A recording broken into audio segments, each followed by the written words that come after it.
जी अस्सलाम वालेकुम क्लास। मेरा नाम इमरान महमूद है और हम प्रोजेक्ट मैनेजमेंट के सब्जेक्ट को डिस्कस करेंगे। आज का जो हमारा चैप्टर है वो है चैप्टर नंबर 3। चैप्टर नंबर 3 है आपका ऑर्गेनाइजेशन स्ट्रक्चर एंड कल्चर। इस चैप्टर में जो चीज़ें हमने डिस्कस करनी है वो है प्रोजेक्ट मैनेजमेंट स्ट्रक्चर्स के किस तरह के स्ट्रक्चर्स हैं। 3 स्ट्रक्चर्स हैं, उनको डिस्कस करेंगे, जिसमें एक फंक्शन है, एक डेडिकेटेड, एक मैट्रिक्स है, और फिर हम मैट्रिक्स की थोड़ी सी टाइप्स पर डिस्कस करेंगे। इसके बाद जिस चीज़ को हमने डिस्कस करना है वो है आपका कि कौन सा प्रोजेक्ट मैनेजमेंट स्ट्रक्चर जो है वो ठीक है आपके लिए। इसके बाद हमने जो चीज़ डिस्कस करनी है वो है ऑर्गेनाइजेशन कल्चर, और लास्ट में इस चैप्टर में हम डिस्कस करेंगे कि किस तरह से आपका ऑर्गेनाइजेशन में किस तरह का कल्चर डेवलप करना चाहिए, प्रोजेक्ट मैनेजर को क्या करना चाहिए, किस तरह से एनवायरनमेंट क्रिएट करना चाहिए। तो पहले फॉर्मली स्टार्ट करते हैं। सबसे पहले हम बात करेंगे कि जी प्रोजेक्ट मैनेजमेंट स्ट्रक्चर्स पे कि एक स्ट्रक्चर बेसिकली क्या होता है। एक फ्रेमवर्क होता है काम करने का, ठीक, जिसमें हम थोड़ा सा ये डिफाइन करते हैं कि कौन किसको रिपोर्ट करेगा, किसकी क्या अथॉरिटी होगी, किस तरह से अथॉरिटी होगी, कौन किसको रिसोर्स एलोकेट कर सकता है। ये सारी जितनी भी चीज़ें होंगी मैनेज करने वाली, वो सारी की सारी इस चीज़ में आ जाती हैं। हम थोड़ी सी अगली टाइप्स पढ़ेंगे तो आपको और मज़ीद क्लियर हो जाएगी चीज़ें।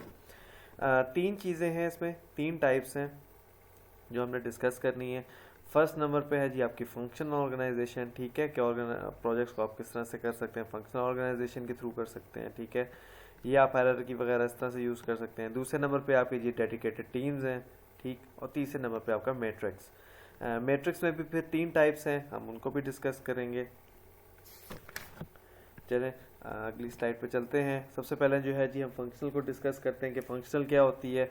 अगर आप फंक्शनल में देखें कि ये पूरी की पूरी एक हायरार्की है, जिसमें सबसे ऊपर चीफ एग्जीक्यूटिव है, फिर आपका एक फंक्शनल मैनेजर है। लेफ्ट पे अगर आप देखें फंक्शनल मैनेजर से आप यहाँ पे एग्जांपल ले लें कि मार्केटिंग का है, इसके साथ देखें तो वो कर लें आप कंसिडर के आपका जैसे ये मार्केटिंग का हो गया, ये फाइनेंस का हो गया, ये एचआर का हो गया, ठीक है, ये कोई प्रोजेक्ट मैनेजर है, ठीक, किसी एक टीम के लिए।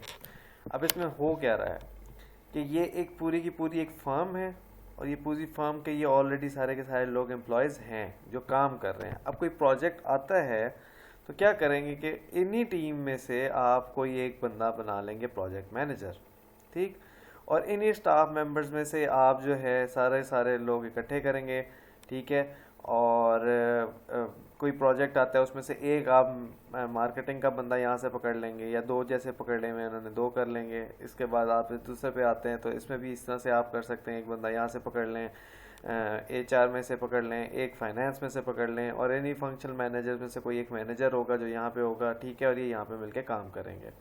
अब इसमें चक्कर क्या हो रहा है कि एक ही मैनेजर है आपका प्रोजेक्ट मैनेजर, जो कि इस टाइम पे हो सकता है या तो एचआर का हो, या मार्केटिंग का हो, या फाइनेंस का हो। उन्हीं में से एक मतलब एक वही वाला मैनेजर 2 टास्क देख रहा है, ठीक है। और इसी तरीके से यहाँ पे ये लोग भी जो इस तरह से हैं, ये अपनी टीम का काम भी कर रहे हैं ऑलरेडी, ठीक, और वो इस प्रोजेक्ट के लिए भी काम कर रहे हैं। तो ये आपकी एक फंक्शनल ऑर्गेनाइजेशन है, ठीक है, एक सिंपल हायरार्की है जिसमें लोग इस तरह से काम कर रहे हैं। इसके फ़ायदे नुकसान क्या हैं? नो चेंज से आपको समझ आ गई होगी कि वही आपकी एक टीम है, वही एक ऑर्गेनाइजेशन है, और उसी ऑर्गेनाइजेशन में से आपने बंदे निकाले हैं, ठीक है, मतलब उस काम के लिए, उस प्रोजेक्ट के लिए कि वो आपकी हेल्प कर रहे हैं, ठीक है। तो जब आपने उन्हीं में से सिलेक्ट किए तो आप चेंज नहीं कर सकते, यानी बाहर से बंदा नहीं ला सकते, उसी में से आपने काम करना है, ठीक। तो ज़्यादा मसला नहीं होगा, आप उसी को यूज़ कर सकते हैं, उन्हीं की एक्सपर्टीज़ को यूज़ कर सकते हैं।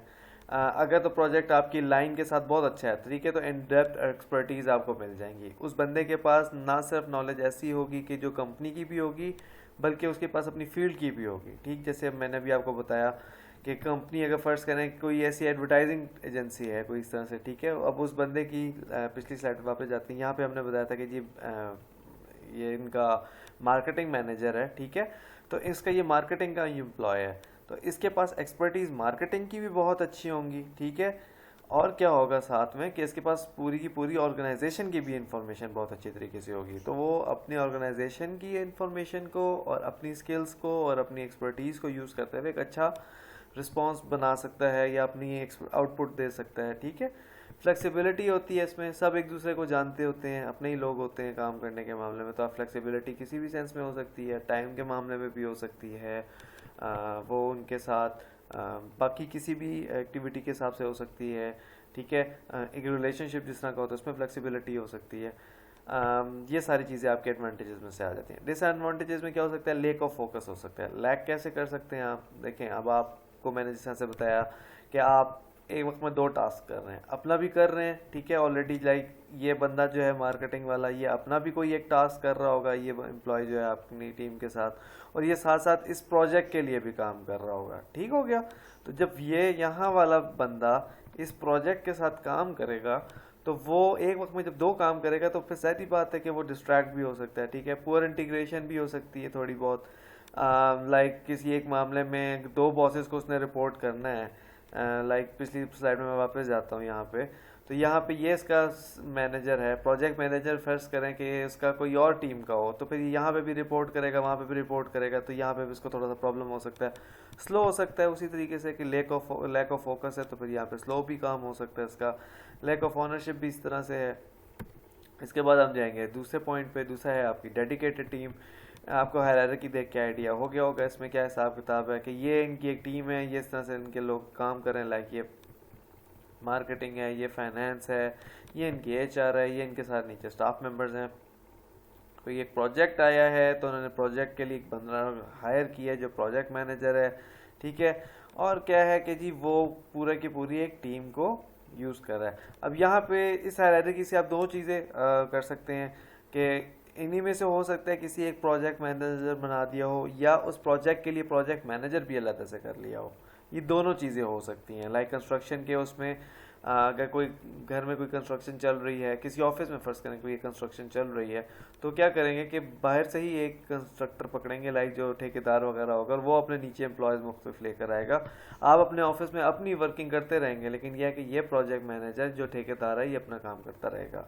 दूसरा पॉइंट ये हो सकता है कि यहाँ पे ही कोई एक ऐसा बंदा है जो कि प्रोजेक्ट मैनेजर बन जाए किसी एक चीज़ का, क्योंकि अगर वो आपके प्रोजेक्ट के साथ चीज़ अलाइन कर रही है आपकी फर्म के साथ, तो फिर आप उसमें अपने किसी बंदे को प्रोजेक्ट मैनेजर बना के उससे कह सकते हैं कि वो पूरी की पूरी एक डेडिकेटेड टीम हायर कर ले। ये दोनों चीज़ें हो सकती हैं। फ़ायदे और नुकसान सिंपल होती है, ठीक है। तेज़ होती है, फास्ट क्यों होती है कि आपकी जो लोग हैं, जो स्टाफ मेंबर्स हैं, वो एक्सपर्ट होते हैं उस चीज़ के, उस टास्क के, ठीक है। लाइक जैसे मैंने यहाँ पे बताया कि जी कंस्ट्रक्शन की बात हो रही है, तो ये सारे के सारे कंस्ट्रक्शन के गुरु बैठे हुए हैं। ये IT फर्म है कोई एक, ठीक, तो इसमें कोई भी इस चीज़ में इसकी एक्सपर्टीज़ इसमें नहीं होंगी ऑब्वियसली कंस्ट्रक्शन के मामले में। तो यहाँ पे जब ये सारे के सारे एक चीज़ के गुरु आके बैठे होंगे जो कि एक अच्छे काम के होंगे, तो ये है कि आपकी जो जो काम करने की स्पीड है वो ऑब्वियसली फास्ट हो जाएगी। कोहेसिव होता है, महंगी वगैरह कह लें आप, थोड़ी सी आपकी मेंटेलिटी मिल रही है कि नहीं मिल रही है। तो जब आप ऐसी एक टीम लेके आते हैं जो प्रोजेक्ट ओरिएंटेड है, ठीक है, उसने सोचा हुआ है कि जी हमने ये काम करना है और इस तरह से करना है, और सब एक ही लेवल के लोग हैं, ठीक है, तो उसमें यूजुअली ये होता है कि आप जो है एक दूसरे के साथ आपकी मेंटेलिटी मिल रही होती है, ठीक हो गया। और अगर आपकी मेंटेलिटी अगर कहीं पे ना भी मिल रही हो, तो आपका होता ये है हिसाब कि अगर आप उसके साथ डिस्कस करते हैं चीज़ों को, तो आपकी हेल्दी मतलब कंस्ट्रक्टिव किस्म की डिबेट होती है, जिस चीज़ से आप लोगों को ओवरऑल फ़ायदा ही होता है, ठीक है। क्रॉस फंक्शन इंटीग्रेशन वो भी इसी तरह से आ जाता है आपका कि एक दूसरे के साथ कम्युनिकेशन वगैरह जो है ज़्यादा अच्छा हो जाता है, एक दूसरे के साथ बातचीत ज़्यादा अच्छी तरीके से होती है, इंटीग्रेट ज़्यादा अच्छे तरीके से होते हैं ये लोग।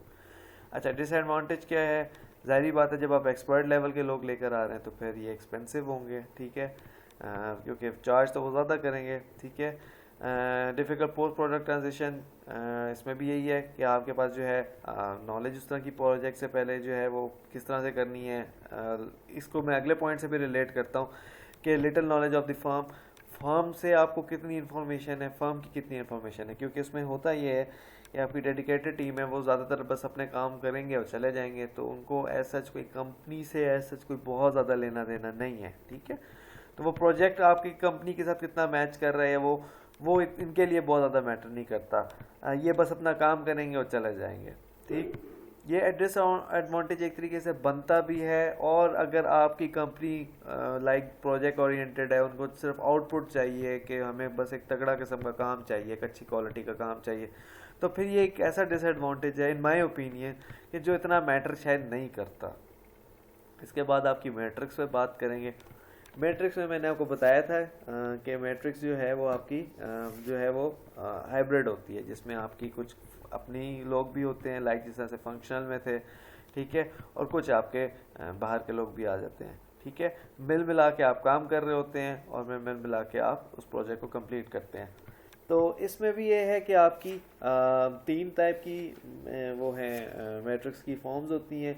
एक है आपकी वीक मैट्रिक्स, एक है बैलेंस मैट्रिक्स और एक है स्ट्रॉन्ग मैट्रिक्स। वीक मैट्रिक्स में ये होता है कि जो फंक्शनल मैनेजर होता है उसके पास पावर ज़्यादा होती है और प्रोजेक्ट मैनेजमेंट के पास पावर कम होती है। एग्जाम्पल मैं आपको देता हूँ, एग्जाम्पल से आपको ज़्यादा बेहतर चीज़ क्लियर हो जाएगी। लाइक मैं कहता हूँ किसी एक बच्चे को कि जी आपका आज क्विज़ था, ठीक है, आपकी क्लास का जिस तरह से क्विज़ हुआ था, क्विज़ में बाद में मैं आपके किसी एक स्टूडेंट को कहता हूँ कि आपने बाद में जब मैं चला जाऊँ तो आपने सबसे जो है टैक्स कलेक्ट करना है और मुझे पकड़ा देना है, ठीक है। तो वो क्या करेगा कि मैं तो फंक्शनल मैनेजर हूँ, ठीक है, जो बच्चा आपका ये पर्सन ए फर्स्ट कर लें कि पर्सन ए जो सबके से अपने क्विज़ेस वगैरह कलेक्ट कर रहा है, ठीक, तो उसके पास कोई ऐसा पावर या अथॉरिटी नहीं है, ठीक। उसको मैंने बस कह दिया कि उसने क्विज सबसे कलेक्ट करना है तो उसने कलेक्ट करने हैं, वो कलेक्ट करेगा, ठीक है, मुझे आगे बता देगा कि जी सब स्टूडेंट ने टाइम पे दे दिए थे, एक आध स्टूडेंट ने टाइम पे नहीं दिया, उसने जिसने लेट दिया है वो ये है, उसका ये प्रॉब्लम था, दैट्स इट। मतलब वो इतनी सी बात करेगा, उसके पास कोई पावर नहीं है, वो उसको ये नहीं कह सकता कि अगर आपने क्विज ना दिया टाइम पे तो मैं नहीं लूँगा, या जो ऐसे है, या क्विज का टाइम मैं बढ़ा दूँ या कुछ इस तरह से कर दूँ। तो इस टाइम पे वो पर्सन ए ये चीज़ें नहीं कर सकता। तो इसी को मैं रिलेट करता हूँ कि जी मैं इस टाइम पे फंक्शनल मैनेजर था, पर्सन ए जो था वो प्रोजेक्ट मैनेजर था, उसके पास इतनी कोई पावर शावर नहीं थी, बस वो काम करेगा जिस तरह से मैं उसको कहूँगा, ठीक है। बैलेंस मैट्रिक्स में ये होता है कि आप अगले बंदे को मतलब जो प्रोजेक्ट मैनेजर है उसके पास ये होता है कि उसको पता होता है कि मतलब उसने डिज़ाइन करना होता है कि ये काम कैसे करना है हमने, ठीक है।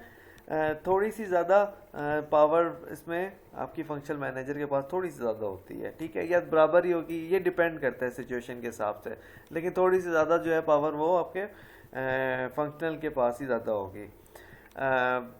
एग्जांपल ऐसे देता हूँ कि मैं कोई कहता हूँ कि जी कोई आप लोगों ने कोई एक इवेंट ऑर्गेनाइज करना है, और मैं इसी तरीके से एक होता है एक पर्सन है, पर्सन ए, मैं उसको कहता हूँ कि आपने जो है ये पूरा का पूरा ऑर्गेनाइज करना है।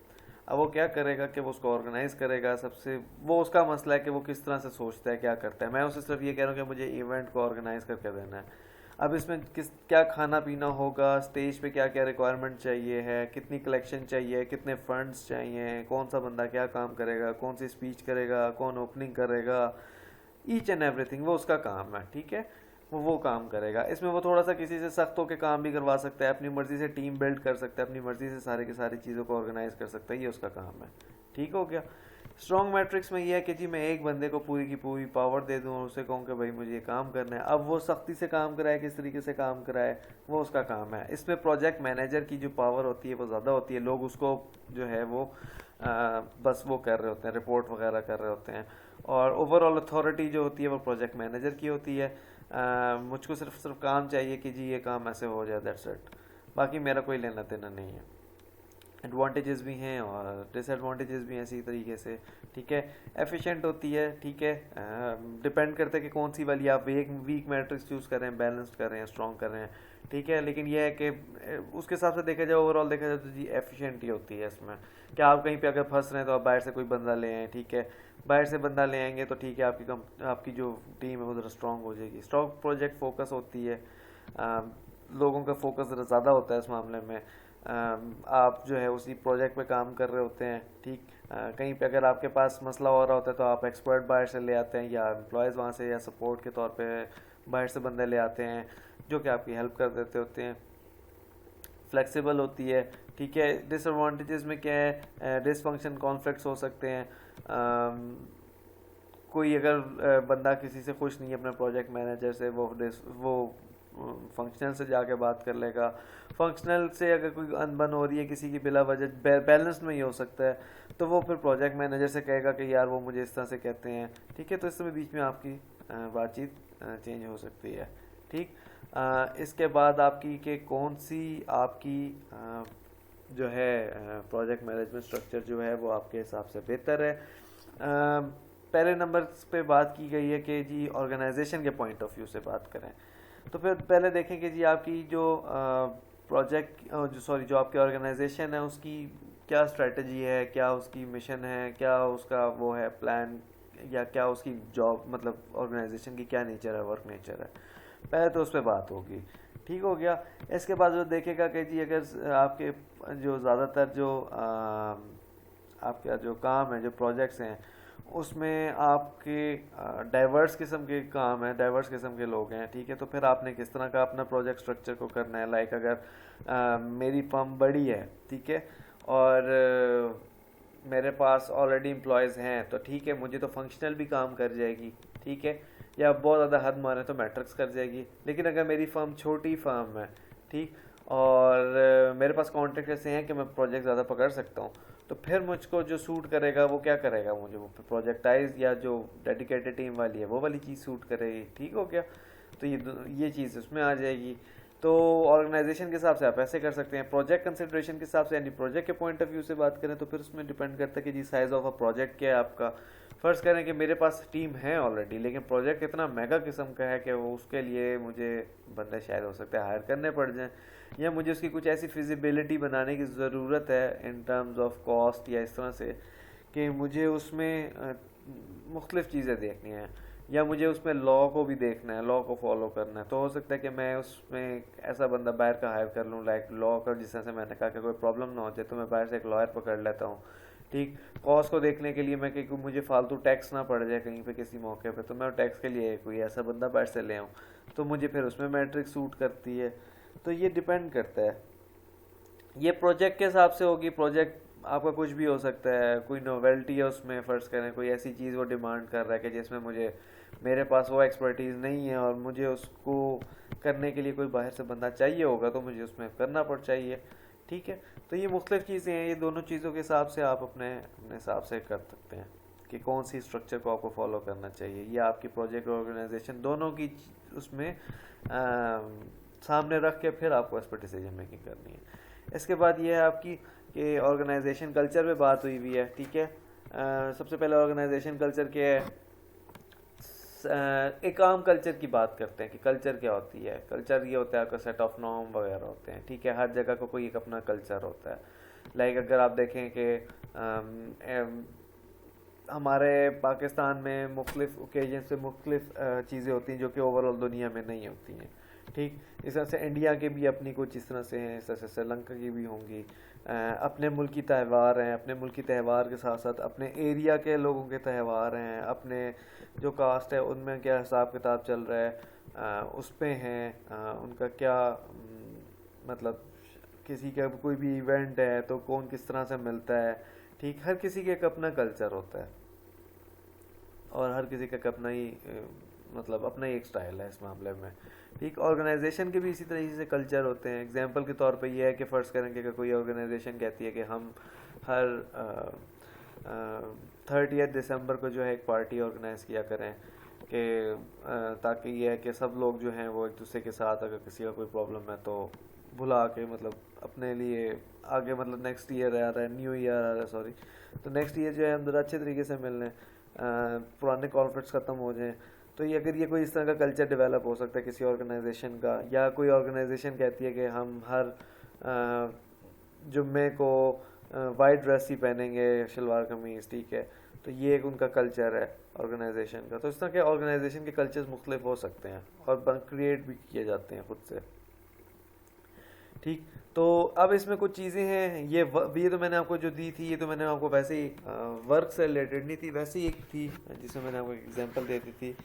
लेकिन ये है कि कल्चर की रिलेटेड कुछ इन्होंने कुछ 10 पॉइंट्स लिखे हुए हैं कि जिसमें क्या क्या आपके जहन में आ सकती चीज़ें। तो इसमें है जी सबसे पहले है जी मेंबर आइडेंटिटी, फिर है जी टीम एम्फेसिस, फिर है आपका मैनेजमेंट फोकस। ये कंपनी के हिसाब से, ऑर्गेनाइजेशन के हिसाब से आपकी बातचीत हो रही है। लाइक अगर मैं आपको बताता हूँ इसमें कि जिस तरह से उन्होंने कहा, मैंने अभी बात की जी कि टीम एम्फेसिस की बात जैसे मैं कर रहा था, ठीक है, कि कंपनी जो है वो किस चीज़ पे ज़्यादा फोकस करती है, इंडिविजुअल पे करती है या टीम पे, ज़्यादा फोकस करती है, ठीक है। मैनेजमेंट फोकस की बात करते हैं तो मैनेजमेंट क्या हिसाब से अपने मतलब काम करती है, वो आउटकम पे ज़्यादा फोकस कर रही है इस टाइम पे, या ऑर्गेनाइजेशन के लोगों पे ज़्यादा फोकस कर रही है। इसी तरीके से कंट्रोल पे बात करें तो जी ऑर्गेनाइजेशन जो है वो कंट्रोल के किस हिसाब से देख रही है, वो एम्प्लॉय को बहुत ज़्यादा दबा रही है या उनको एक्सप्रेस करने का फुल मौका दे रही है कि वो अपना काम करें खुल के। रिवॉर्ड क्राइटेरिया की बात करते हैं तो ऑर्गेनाइजेशन का रिवॉर्ड क्राइटेरिया क्या है, ज़्यादा हार्ड वर्क पे वो देते हैं या वो आउटकम बेस पे देते हैं कि अगर किसी ने काम किए है और वो प्रोजेक्ट उसने अच्छा किया है और जल्दी कर लिया है उसको रिवॉर्ड देंगे, या एक एम्प्लॉय है जो बड़ा हार्ड वर्किंग किस्म का है, ठीक है। प्रोजेक्ट में वो ठीक है, नॉर्मल है, बहुत ज़्यादा कोई सुपरसोनिक किस्म का प्रोजेक्ट नहीं कर रहा, बट खुद वो वैसे हार्ड वर्क कर रहा है तो वो उसको रिवॉर्ड करें, ठीक है।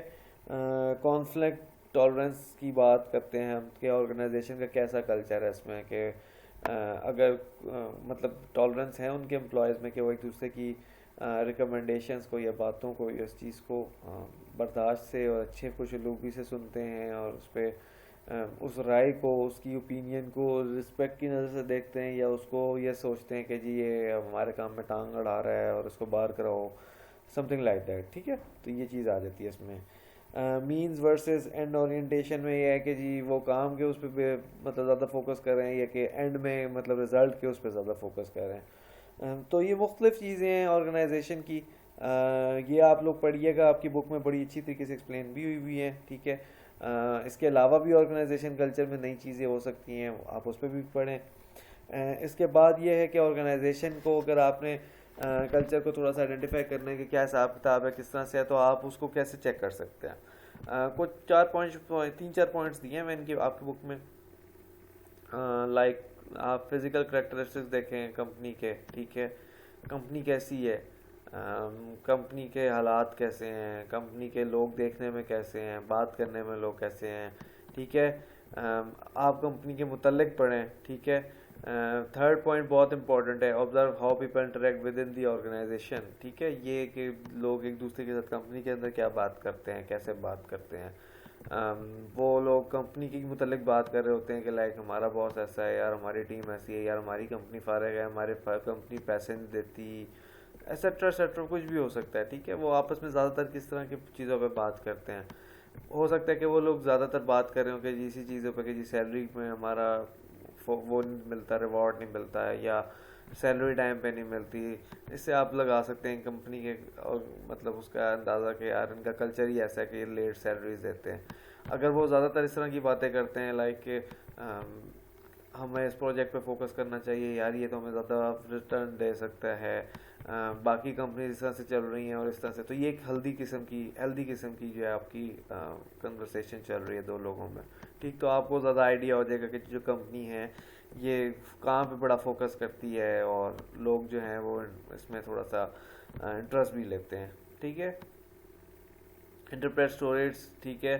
जो आपकी कंपनी के मतलब कोई स्टोरीज वगैरह है, ठीक है, आप उसको नोट करें, क्या बात कर रहे हैं, कैसे लोग बात कर रहे हैं, उसको अपने तौर पर भी उस पर रिसर्च करें, वो कितनी हद तक बातें ठीक है, एक्सेट्रा एक्सेट्रा, ये सारी चीज़ें इसमें आती हैं। फिर इसके बाद है कि जी आप किस तरह के आपको वो करनी चाहिए, अपनी कल्चर किस तरह का अंदर डालना चाहिए अपनी ऑर्गेनाइजेशन में। ये डिपेंड करता है, आपकी अपनी नेचर पे भी डिपेंड करता है, आपकी ऑर्गेनाइजेशन की जो काम करने का जो मतलब जो कंपनी काम करती है, जो उसका ऑर्गेनाइजेशन का वर्क नेचर है, ठीक है, तो उस पर भी डिपेंड करता है। किस जगह पे वो है उस लोकेशन पे भी डिपेंड करता है। ऑर्गेनाइजेशन में कितने लोग आ रहे हैं और किस तरह के लोगों को आपने हायर करना है, ज़्यादा पढ़े लिखे लोग हैं, कम पढ़े लिखे लोग हैं, ठीक है, उस पर भी डिपेंड करता है, ठीक है। उनकी सोच थोड़ी सी खुली डुली है या वो थोड़े से तंग नज़र वाले हैं, वो भी डिपेंड करता है। तो ये उस सारी चीज़ों को देख कर ही आप कर सकते हैं, ठीक। लेकिन ये है कि बेहतर ये है कि आप थोड़ा सा वर्क ओरिएंटेड हो, प्रोजेक्ट ओरिएंटेड हो, एज़ कम्पेयर टू कि खाली इसी चीज़ पे करें कि जी एम्प्लॉयज़ मेरे क्या मतलब किस तरह का ड्रेस कोड फॉलो कर रहे हैं। मतलब ठीक है, एक प्रेजेंटेबल ज़रूर हो, पर इतना ज़्यादा ना हो कि जी सूट शूट पहन के हैं, बस इस तरह से कर लें कि प्रेजेंटेबल बन के आएँ, ठीक है। मीटिंग है तो ठीक है आप करा लें, या कोई ऐसा फंक्शन है, कोई एक ऐसा इवेंट है, उस पर आप करवा लें, पर बाकी टाइम पे आपको, इन माय ओपिनियन, जो मेरी एक्सपर्टीज़ हैं, जो मेरी नॉलेज है, जो मैंने देखा है एनवायरनमेंट, जो मेरा अपना ख्याल है, तो मैं यहाँ पे ये कहूँगा कि इस तरह का ही कल्चर होना चाहिए कि आप काम पे ज़्यादा फोकस करें, कि हमारी आउटपुट अच्छी है। लोग किस तरह से काम करते हैं वो उन पर डिपेंड करता है। एम्प्लॉयज़ आपस में हंसी मजाक करते हैं या बिल्कुल सीरियस होकर बैठते हैं, वो उन पर डिपेंड करता है। मुझको काम से ज़्यादा मैटर करता है मेरे लिए, कि मेरे लिए मुझे आप काम अच्छी तरीके से करके दें, इन टाइम करके दें या ऑन टाइम करके दें जो आप करें, लेकिन बस मुझे टाइम पे दें या टाइम से पहले दें, लेकिन यह कि मुझे काम सही करके दें और क्वालिटी वाइज सही करके दें। तो ये आपके इस पूरे के पूरे चैप्टर में सारी बातचीत थी जो कि हमने डिस्कस करनी थी और हमने की। इसके बावजूद अगर आपके जहन में कोई क्वेश्चन हो, कोई क्यूरी हो, तो आप मुझसे ऑनलाइन सेशन में ज़रूर पूछिएगा, तो इंशाल्लाह उसमें मज़ीद डिस्कस कर लेंगे अगर आपकी कोई क्यूरी हुई तो। चलें, तब तक के लिए अल्लाह हाफ़िज़।